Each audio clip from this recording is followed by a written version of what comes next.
bago pa ko ni Vice Mayor ko, gisaka ko ning pukbo. Di pa na mauna stugyanin ng kuan karon. Naglingkod diha. Ingnan ko na sila. You know, I did not tell you about this because I do not want to humiliate people.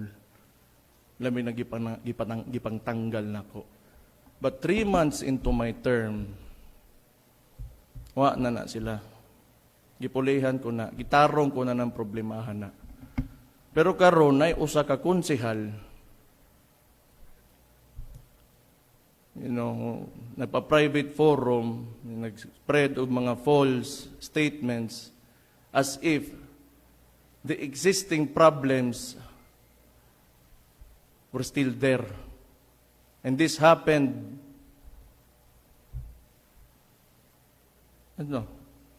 until 2 months ago.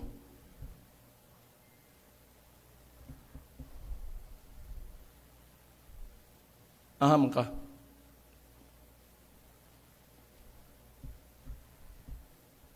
Kauban ta.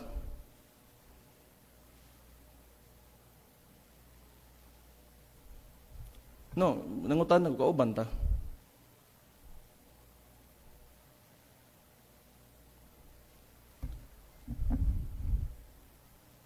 Kung di ta kauban, nako.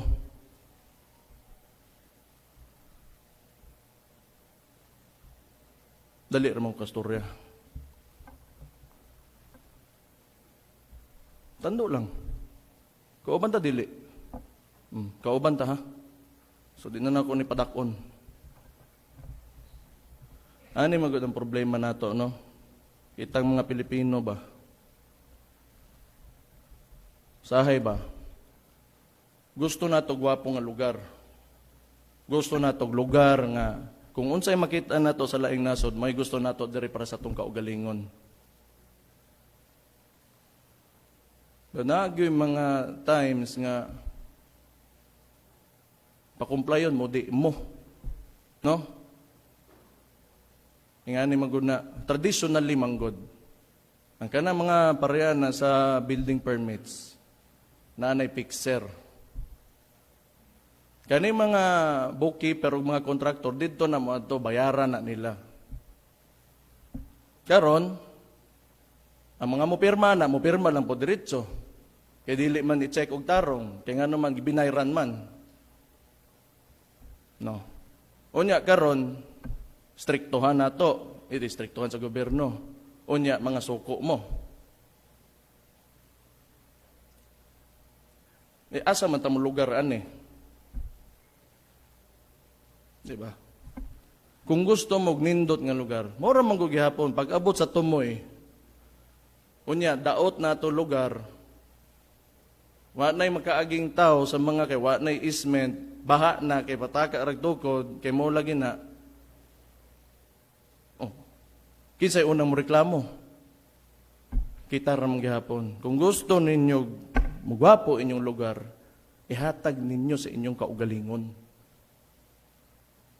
Mauna, ang gobyerno nag-regulate na ginahimo lang namo among trabaho. Gusto ninyo gwapo, ihatag sa inyong kaugalingon. We are merely instruments, kami mga nas gobyerno, to facilitate, the dreams and aspirations of the people. Kung gusto ninyo gwapo nga lugar, kinanglan na to maningkamot para anak.